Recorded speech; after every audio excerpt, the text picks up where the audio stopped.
Morning students, welcome all of you in our English class.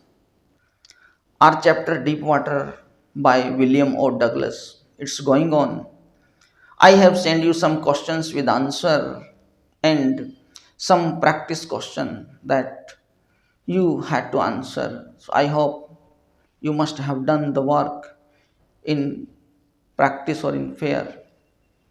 Now, second phase of the chapter. Couple of question today I have to discuss. So here in this session, question number 1, how did the instructor make Douglas a good swimmer? This is the question of 6 marks in examination. And if we go just a little bit backward, so what happened? Douglas was nearly drowned in a pool at YMCA, and at 4 year age the incident happened when he was with his father, we have already discussed.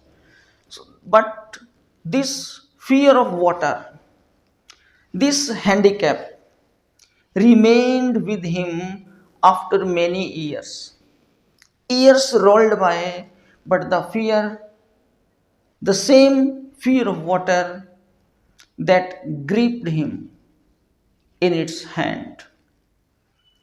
Fear of water deprived him of the joys of boating, canoeing, swimming, and fishing trip. He could not venture to go out for all these activities because the fear of water held him firmly in its grip, and he did every effort to overcome his fear of water. And finally, he decided to hire an instructor to learn swimming.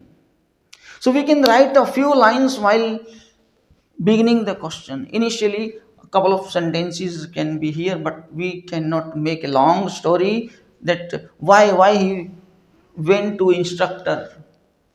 But to narrow it down just in two or three sentences, so we will write that how the instructor make Douglas a good swimmer.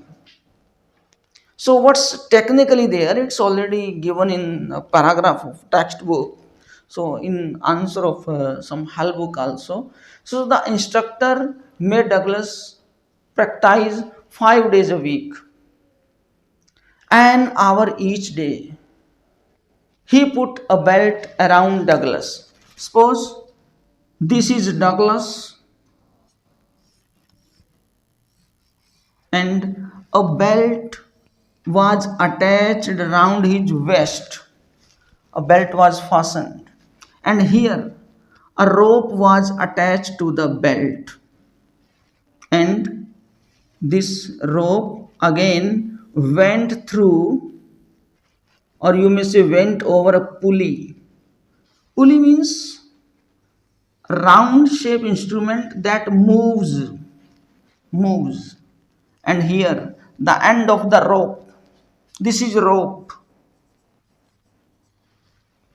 one end of the rope, it was held by instructor.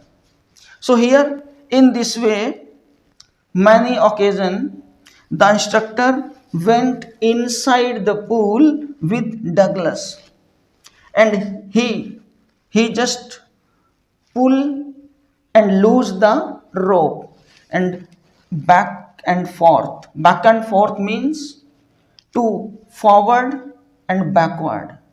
In this way, across the pool with the help of the rope, tightening or losing the rope according to the strength of Douglas paddling.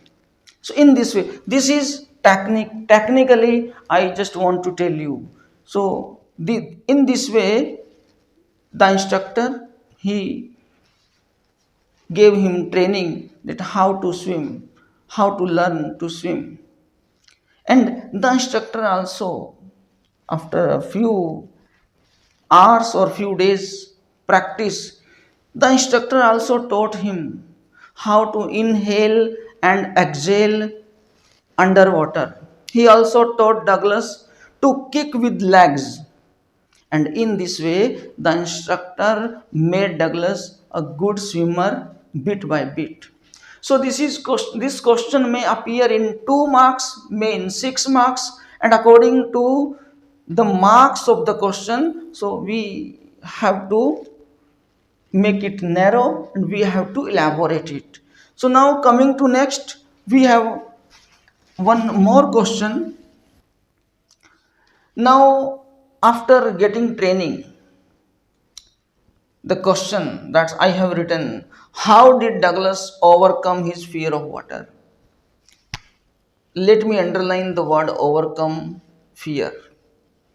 So the whole chapter is based upon only this theme, overcome the fear. So we will come to the theme of the chapter at the end. In this way, he was transformed into a perfect swimmer by an instructor, as we in previous question we have discussed. Though technically and practically Douglas had been trained to be a good, experienced, and perfect swimmer, but still, after having all these training and qualities and qualification to learn, means here qualification means informally he was trained, he has learned to swim. So after getting all these things, he was terror stricken when he was alone in water. This is the thing. When someone is nearby, so he usually would have confidence, but while he was alone that time, he could not venture to go inside water. That time, the old terror would revive the unpleasant memories and he would become fearful. So he went to Lake Wentworth, and so many other water bodies they are given here wherever he went, and swam across the lake. He also went to some other lakes, so name it's mentioned in the text. Only 2 or 3 lakes you need to mention. Keep in mind, because you have to put the name of the lakes. Only 2 or 3 lakes. And when he went there and he finally conquered the fear of water, and he shouted joyfully that he had completely conquered his fear of water. And this is the main thing. First, misadventure happened and he could not dare to swim. Finally, after getting training, and he learned how to swim, but still he could not dare to swim all alone.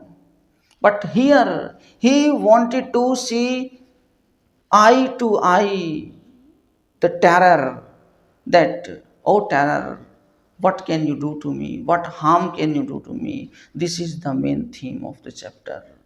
So when finally he decided that anyhow he has to learn, he has to conquer that terror. So deep water, the name of the chapter, deep water, is not just a childhood experience of terror and conquering that terror. No, it's not a story just about particular water or particular person. It has a deeper, stronger meaning. Through his own experience, William Douglas wants to convey a definite message. It's a message of hope, struggle, and determination. The psychology of fear is very complex. Here the question again arises. I'm going to say a few sentences. So what's the sentence? There is terror only in fear of death. Let me repeat, there is a terror only in the fear of death. All we have to fear is fear itself. We have to fear is fear itself, only fear itself. The will to live, the will to live conquers all obstacles. It wins over all terrors and fears. So this is the theme of the chapter. So two questions that right now I have discussed in non-detail, and you have to write in detail description. Hope you will write the question and understand the text and do the things positively. So I am sending you both the questions in text in written form, and you have to write them. So hope you will do it. Thanks a lot.